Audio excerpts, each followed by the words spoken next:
After a 2-hour profanity-laden rant that didn't repeat a single curse word went viral online, a wealthy woman sought me out.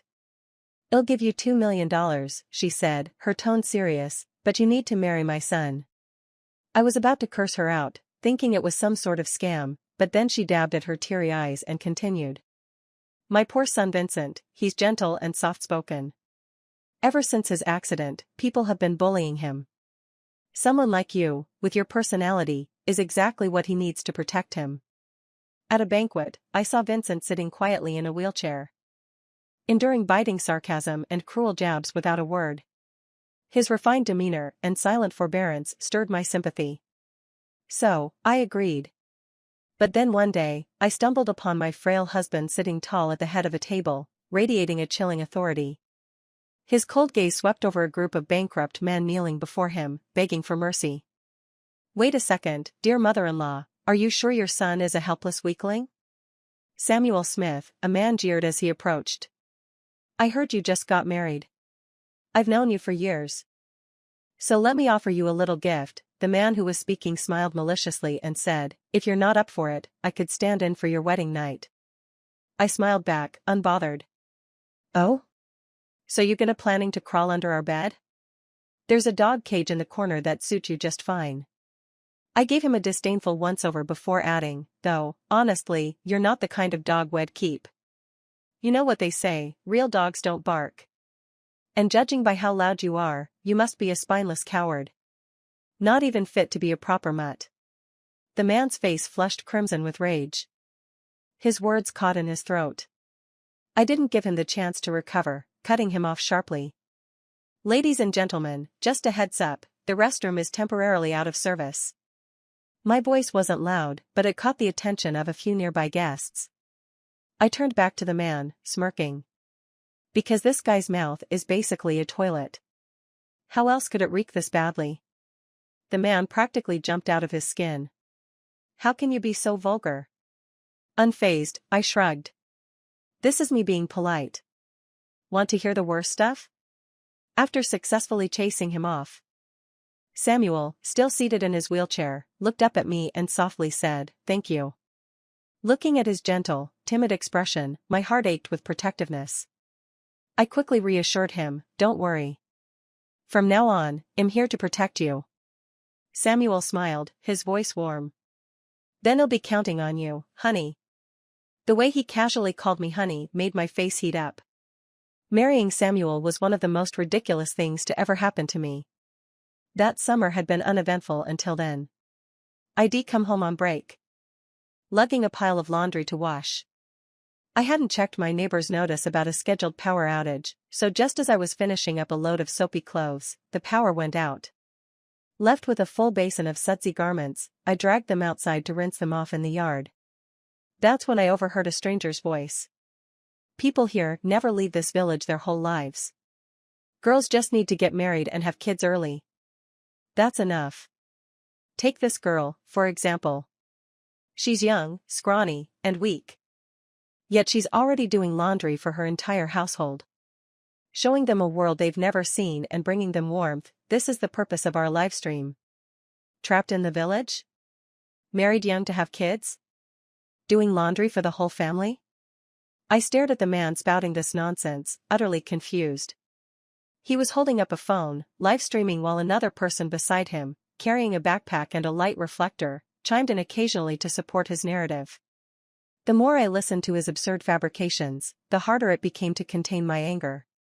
Finally, I couldn't stand it anymore. Grabbing the laundry stick, I stormed over. "What the hell are you talking about?" My furious shout made the man holding the phone freeze on the spot. What followed was a full-blown, profanity-filled tirade. For 2 solid hours, I unleashed an uninterrupted stream of insults, not repeating a single curse word. By the end, I dragged the 2 devastated live streamers back to my house and made them look at my degree certificate. Honestly, I wasn't done yet. But the live stream had been reported by viewers for containing too much profanity and got shut down. Serves them right for exploiting others and making up lies for clout. After venting my anger, I went back inside, thinking that was the end of it. Little did I know, I had become an internet sensation. Someone clipped my rant and posted it on social media. The video quickly went viral, and people flooded the comments, praising my masterful cursing technique. Some even joked about hiring me to curse people on their behalf. I ignored it all, but a few days later, I received an unexpected phone call. The voice on the other end was curt and direct. "I'll give you $2 million if you marry my son." At first, the phone call sounded like a prank. But when I found myself standing in front of their massive villa, I realized it wasn't. A woman, dressed to the nines, explained to me that her youngest son had been in a car accident. Though his life was saved, he would be confined to a wheelchair from now on. Because of this, people openly or subtly mocked and ridiculed him. What she needed was someone like me to verbally destroy anyone who dared to insult him. In her words, I had the perfect combination of education and cursing skills, a natural-born fighter, or, in her case, the ideal daughter-in-law. It sounded absurd, but beneath the absurdity was a strange logic that made it hard to refuse. I hesitated. "Marriage is a big deal, 2 million, she repeated. "Could I, maybe meet your son first?" 2 million a month. Deal. For 2 million a month, I could tolerate a lot, even if her son turned out to be a cave troll. As it turned out, Samuel was no cave troll. In fact, he was even more handsome than the social media heartthrobs I'd seen online. The problem wasn't Samuel, it was everyone around him. Sitting in his wheelchair with a calm, gentle demeanor, Samuel somehow still became the target of mockery from a few people at the banquet. I didn't understand how someone from such a powerful family could be treated this way, until I saw his older brother, Mike, standing at the center of the room, basking in the spotlight. In that moment, I understood everything. Samuel's face had turned pale, and I could see him straining to endure the insults. I've never feared a fight or an argument, but I've always had a soft spot for pitiful people. The sight of him tugged at my heartstrings, making my blood boil. From that moment, I made my decision. This man? He's under my protection now. Samuel was an incredibly gentle and understanding person. Despite the sudden tragedy of his accident, he never complained or took out his frustration on others. It was me, however, who caused a scene on my very first day in the villa by making 3 spiteful maids cry. These maids, convinced that Samuel's leg injury meant he'd never inherit the family fortune, had been currying favor with Mike while reporting every single detail about Samuel back to him. I fired them one by one, my face stern and unyielding. When it was over, Samuel, sitting quietly nearby, handed me a glass of water. "Are you thirsty?"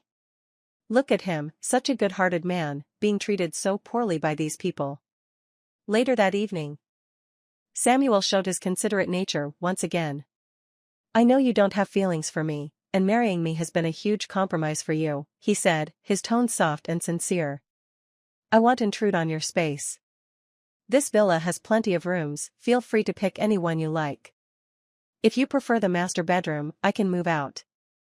I firmly rejected his offer. "You're not in great health right now. I need to stay close to take care of you." Worried about accidentally hurting his injured leg, I set up a small bed for myself next to his.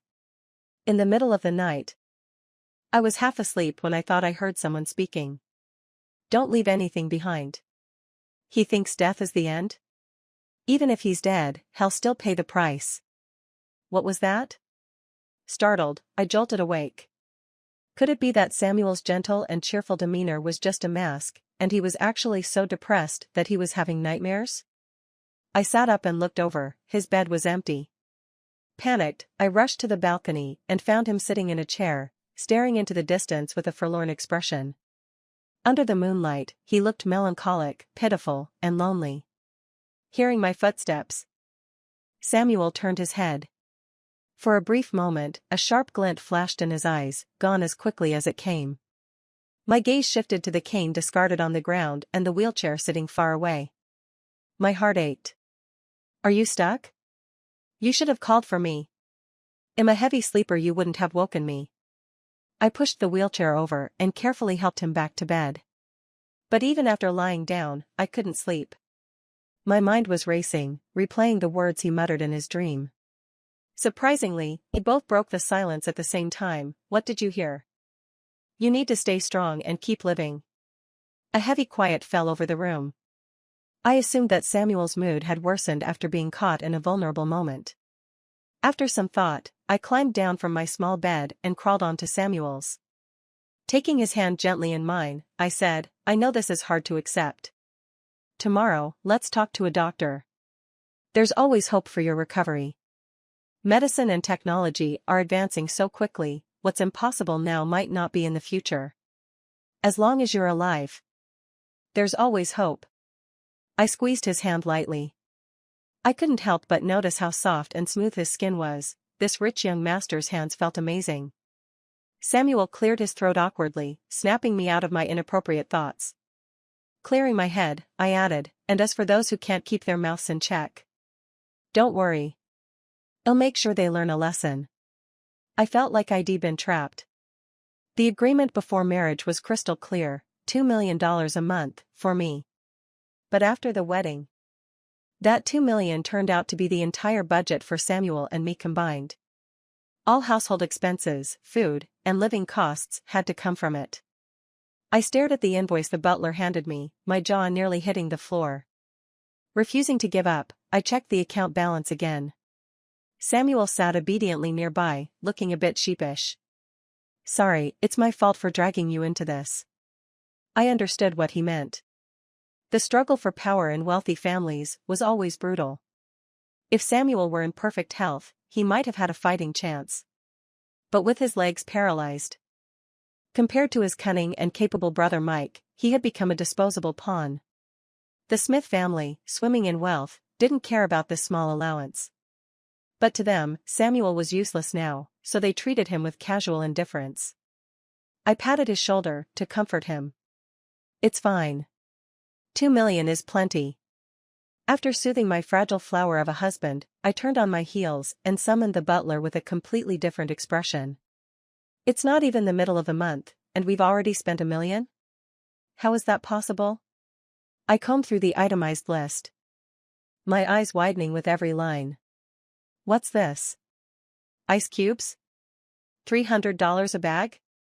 Are they made with holy water? And wait, why does this beef have over $10,000 in airfare added to it?" After going through the entire list, my biggest realization was this: capitalists don't scam poor people because poor people can't afford to fall into their traps. At lunch, I watched Samuel elegantly cut a piece of steak. He noticed my gaze and hesitated before holding his fork out toward me. "Do you want some?" "No, you eat." I smiled warmly, gesturing for him to continue. My face filled with anticipation. Though a bit puzzled, Samuel obediently put the bite into his mouth. "Is it good?" I asked. He nodded. I leaned in slightly, my tone both sweet and coaxing. "And compared to yesterday's meat, do you notice any difference?" Samuel froze mid-bite, glancing between the steak on his plate and the one from yesterday. His confusion was written all over his face. "See? There's no fundamental difference between air-shipped Australian beef and the fresh meat delivered straight from my rural hometown. This was one expense I was cutting out for good. No one was ripping me off anymore." At the end of the month, Samuel's brother Mike held his birthday banquet. That afternoon, I called for the butler and, after much internal debate, spent $50,000 on a brooch and cufflinks for Samuel.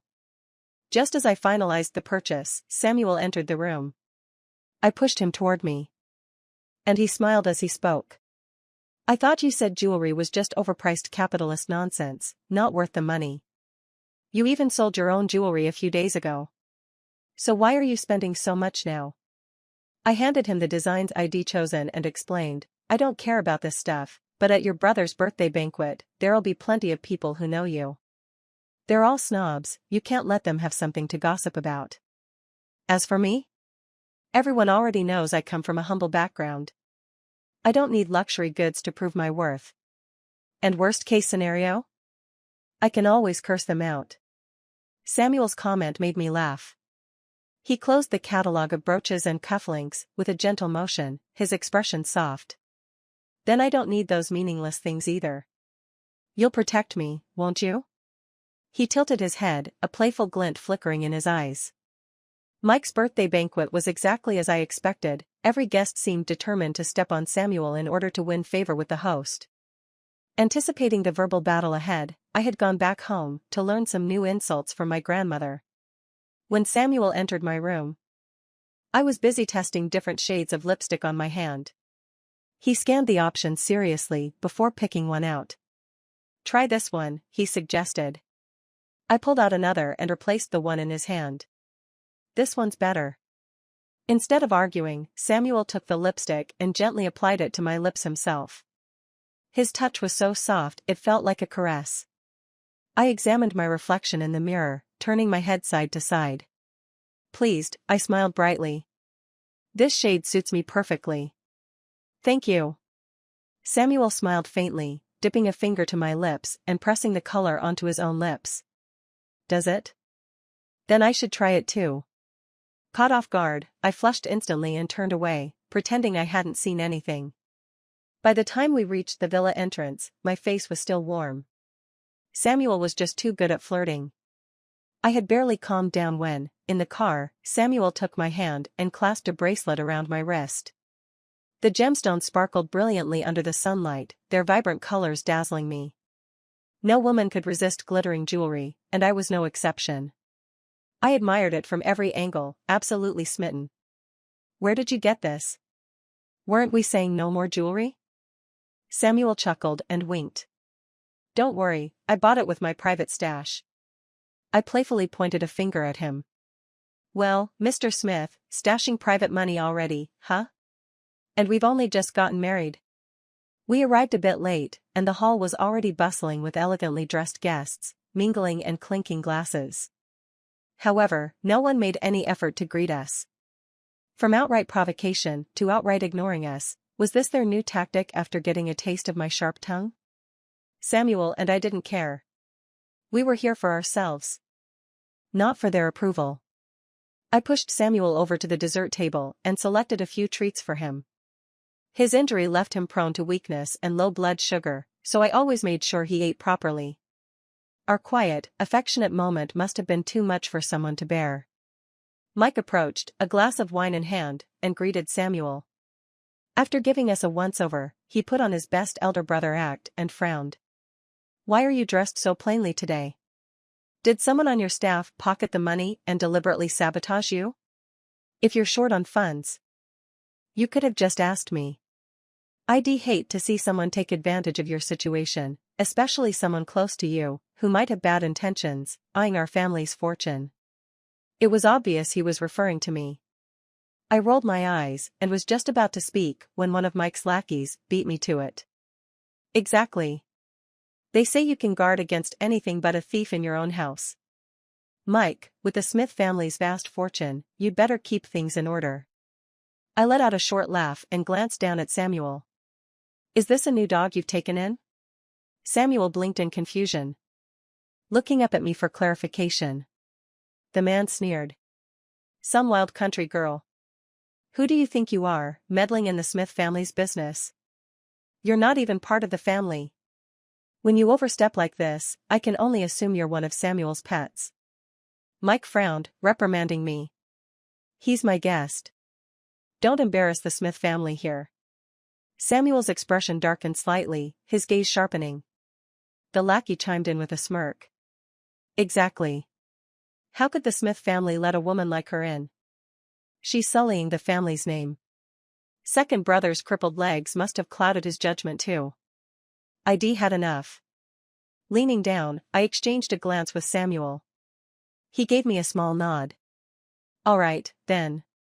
Straightening up, I swung my fist and landed a punch squarely on the lackey's eye. He let out a yelp, clutching his face in pain. Mike, taken aback, opened his mouth to scold me. Before he could finish, I raised my other hand and punched him too. The banquet instantly descended into chaos. Grabbing the handles of Samuel's wheelchair, I pushed him out at breakneck speed. We didn't stop until we reached the small garden outside the villa. Exhausted, I plopped down onto the grass, lifting my head to meet Samuel's amused gaze. "You're not mad at me for causing trouble, are you?" I asked, catching my breath. Samuel shook his head with a smile. And how do you feel right now? Imitating my tone, he said with a mischievous glint in his eye, awesome. That's it. ID completely corrupted the once genteel Samuel Smith. Oh, by the way, I got these. I pulled 2 small desserts out of my pocket. Though one had been squished in our escape. Samuel graciously broke his intact one in half and handed a piece to me. He sat in his wheelchair, I sat on the ground, and together we shared a pastry in the garden, hiding from the chaos. Don't you think we look like a pair of bankrupt aristocrats right now? I joked. As it turns out, jokes have consequences. Just 2 weeks after Samuel and I had laughed about being bankrupt aristocrats, the Smith family faced an unprecedented crisis. A family as established as the Smiths shouldn't have collapsed overnight, but somehow. Their assets shrank dramatically, and the entire financial structure fell apart. Even though I didn't know much about business, something about the situation felt off. That suspicion only deepened when Samuel told me, with the Smith family bankrupt, they probably can't afford to support me anymore. An idea sparked in my mind. Could this be Mike's scheme to sever ties with his burdensome younger brother? Samuel continued, his voice calm but tinged with vulnerability.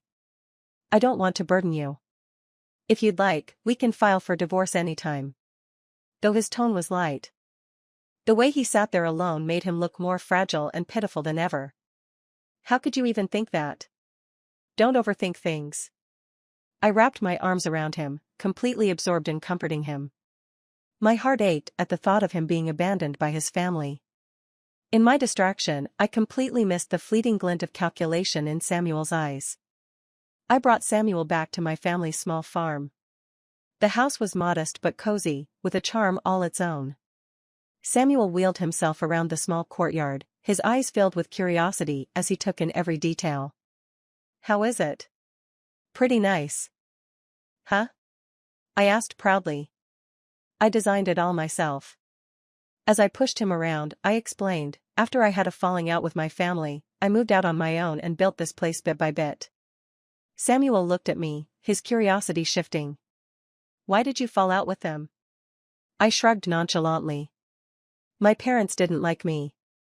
At home, I was nothing more than a servant to the whole family, with no freedom. I figured I might as well live on my own. At first, they didn't agree, but I had made up my mind. We had a big fight. Do you think my talent for arguing and fighting is innate? Of course not, it's from years of practice. They were bullies, the type who pick on the weak but cower before the strong. They'd always tell me to be obedient and comply with family expectations, but I knew it was all a tactic to control me. They were terrified I'd rebel and slip out of their grasp. Back in my own space, I felt a rare sense of peace and ended up telling Samuel more about myself than I usually would. That night, I sat on my little bed, a soft nightlight casting a warm, dreamy glow over the room. Samuel lay half reclined on his bed. His gaze tender as he looked at me. Feeling a surge of excitement, I leapt onto his bed. Come on, let's do something important. I grabbed a small pouch from beside the bed and held it out dramatically. Let me show you our fortune. The soft look in Samuel's eyes faded into disappointment. For someone like you, $2 million a month might not seem like much, I began, but for people like us, it's a lifetime's earnings. Over these past months, I've cut down on so many expenses to prepare for this day. Samuel's expression shifted ever so slightly. Your brother sees you as a threat, everyone knows that. And your mother, though she loves you, ultimately depends on your brother. When push comes to shove, she'll side with him. Otherwise, she would have stood up for you when you were being mocked, instead of leaving it to me to protect you. The Smith family's fortune had been halved. Mike was struggling to maintain what was left, while their mother had disappeared entirely after the crisis struck. Don't worry, I reassured him.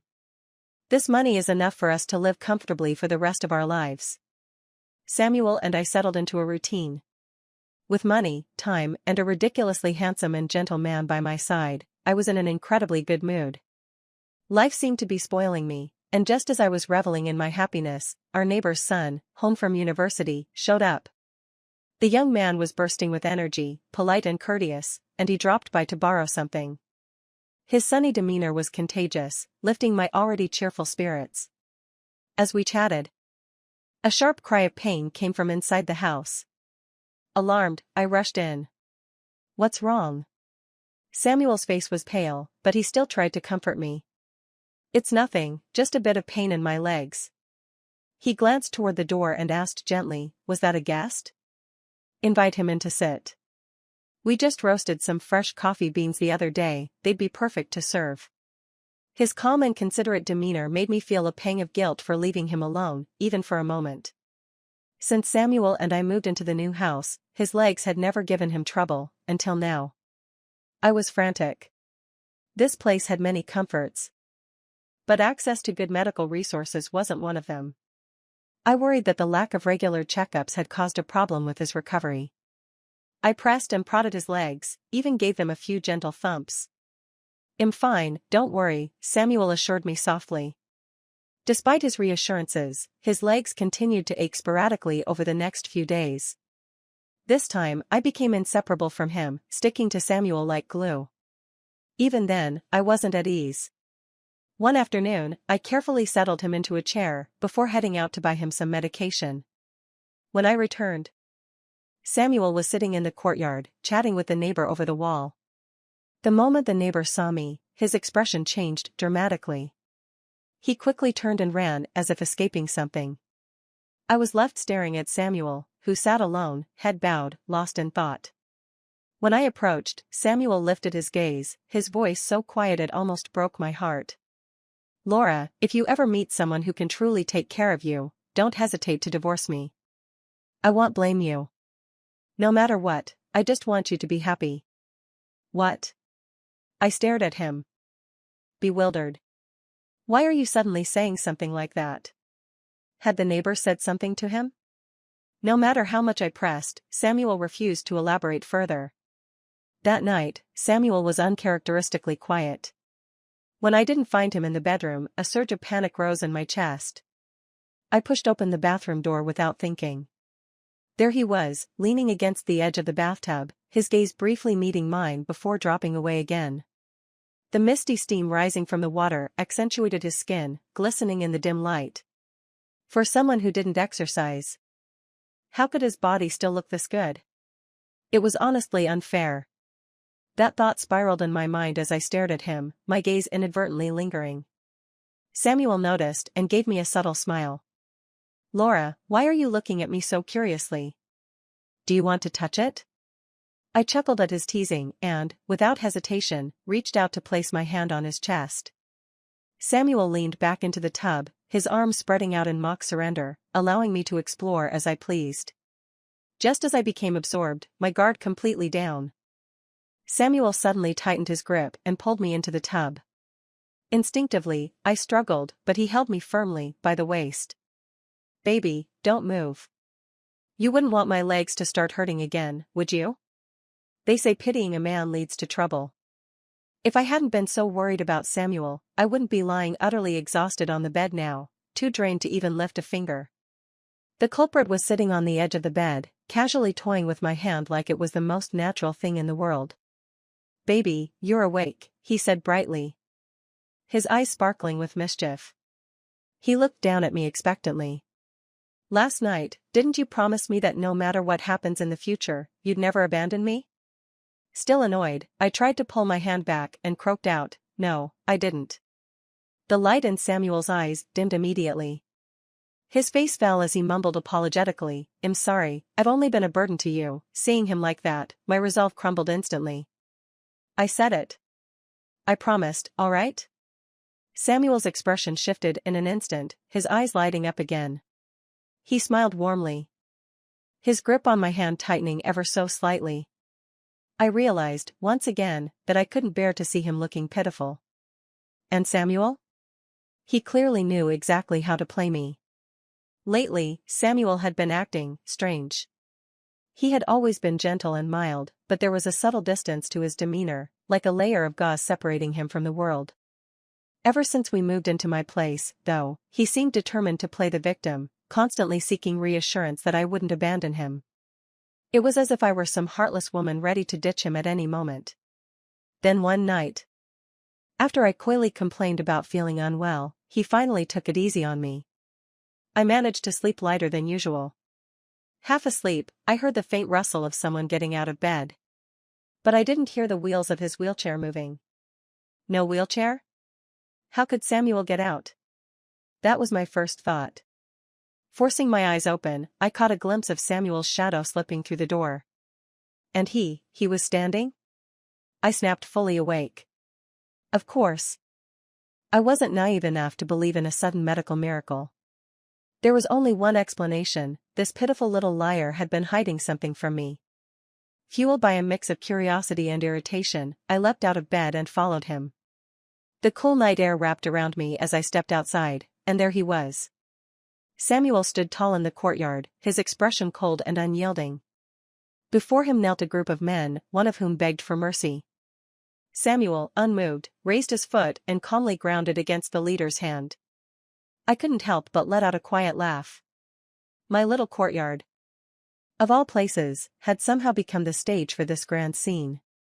As I debated whether charging out to scold him would ruin Samuel's intimidating aura, he suddenly looked up, as if sensing my presence. Our eyes met.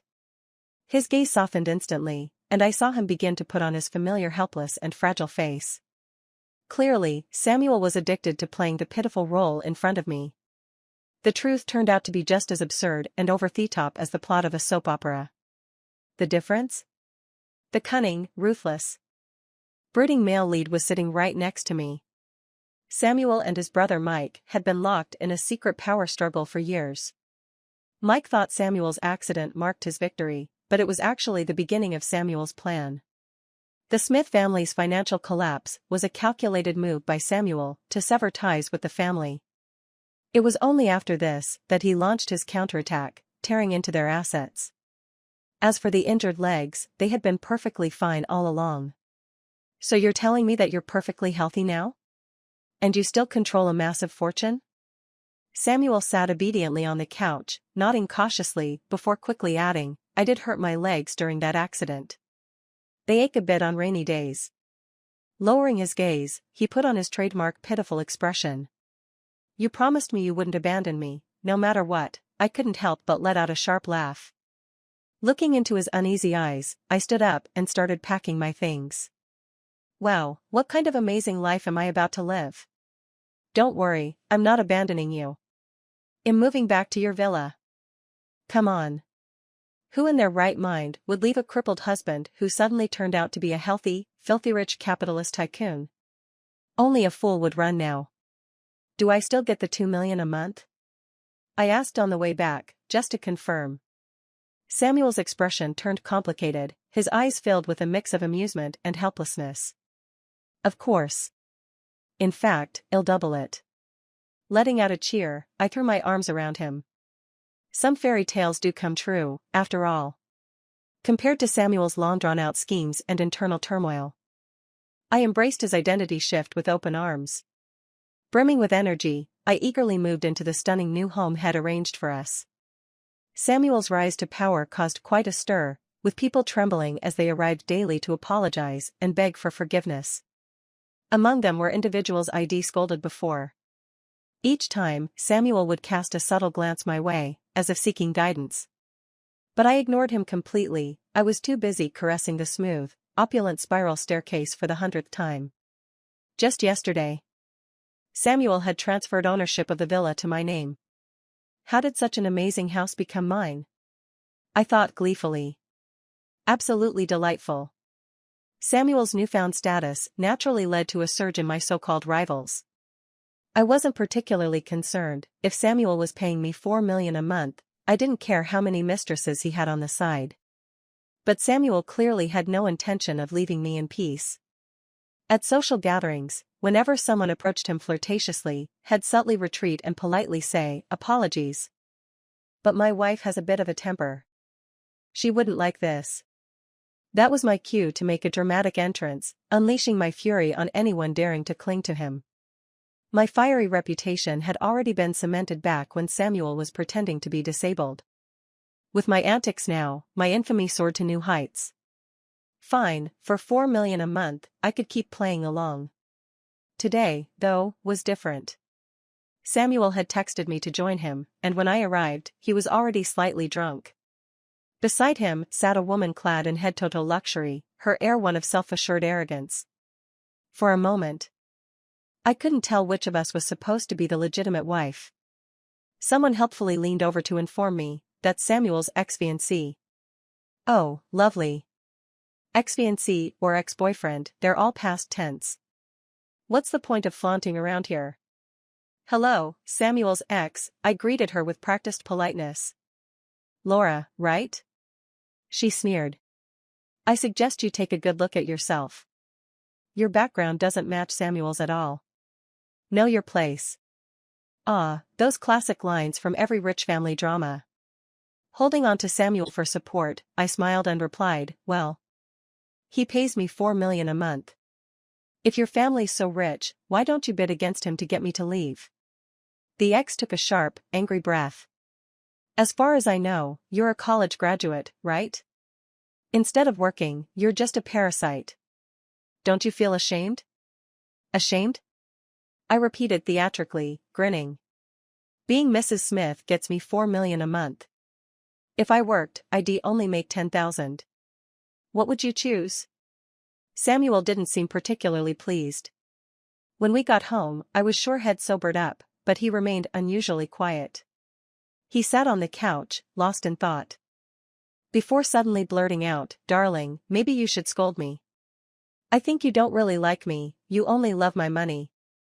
What an outrageous accusation. Every night, I hold your body like it's the most precious treasure in the world. How could you say I don't love you? I retorted. That's not what I mean. Samuel paused, looking at me with a faint, unreadable expression. I mean, not that kind of love. Samuel looked at me with a conflicted expression. I feel like you don't care about me as much as you used to. I mean, I hid such a big secret from you. And you didn't even yell at me. That just proves you're not emotionally invested. What kind of logic is that? I blinked at him before asking, so, what do you want me to do? You should feel hurt, angry, sad. Ignore me, watch me beg for your forgiveness, with cold indifference. And then? Then you'd finally forgive me, and we'd have our dramatic reunion, back together. I let out a chuckle and tilted my head. Well then, let's skip all those tedious steps and jump straight to the last one, back together. Samuel opened his mouth to protest, but I reached up and pinched his face, silencing him. Samuel, I know what's bothering you, I began, my tone soft but firm. First, you didn't actually wrong me. And second, I've lived my whole life daring to love and hate without hesitation. I don't do drama or self-destruction. I always choose what's best for me, and I never harm others in the process. People might call me a gold digger, and that's fine, I don't care. Because I know with absolute certainty that I'm building a life with someone I truly like, someone I can grow with. I won't let the past ruin the present. What matters most is the happiness we have right now. Samuel's supposed leg injury spread like wildfire, just as he had planned. Mike, in his smugness, could barely contain his glee, and many in their circle wasted no time showing their true colors, their masks slipping in an instant. Samuel sneered inwardly. This will make the reckoning easier. No one will be left out. But what he hadn't anticipated was the sudden arrival of his wife. At first, Samuel assumed she was a mole planted by Mike or even his own mother. But after a few days of careful observation, he came to a conclusion. She wasn't working for Mike. Then she must love money. He thought, $200,000 a month?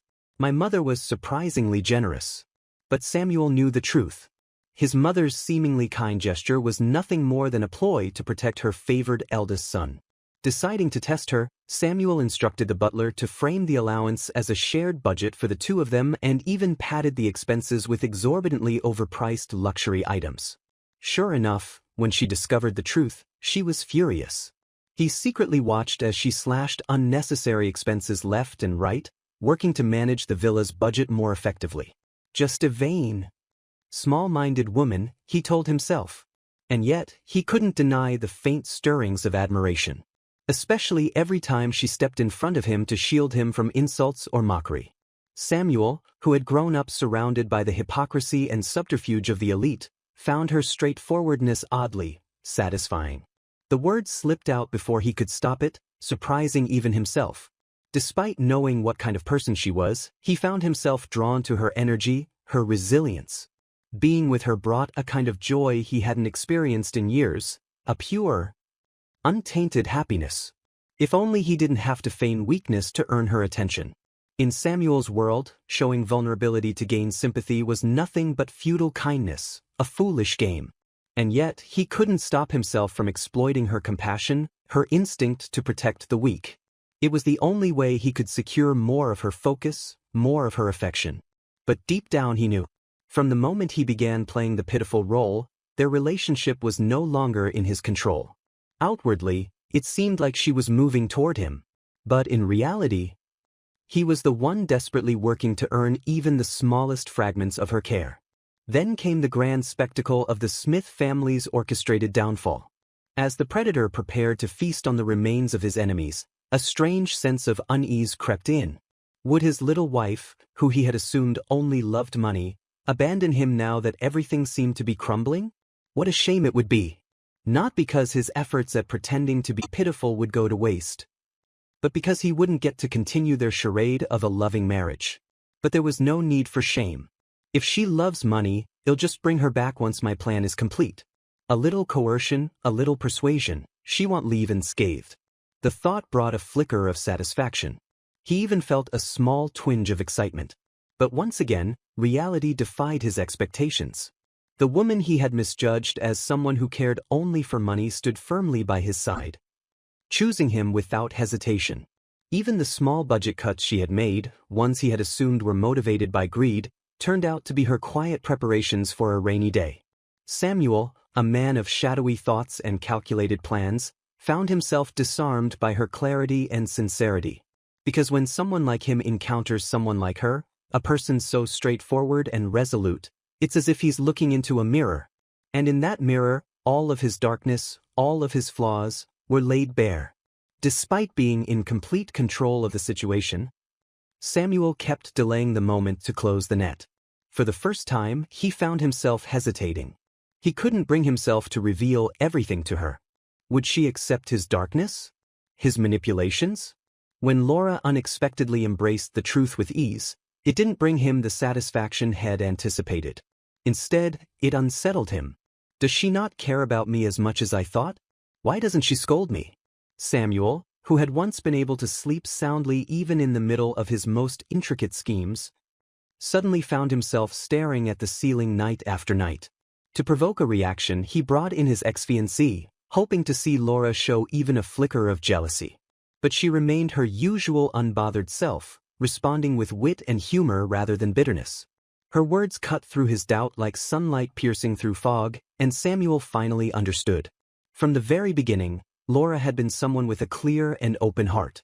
She was warm, sincere, and passionate, living firmly in the present. She faced everyone with unreserved kindness. She could empathize, forgive, and move forward without being weighed down by unnecessary burdens. She was like the sun, radiant and unwavering, bringing light to everything in her path. And Samuel, for all his shadows and schemes, found himself wanting nothing more than to follow that light and let it drive away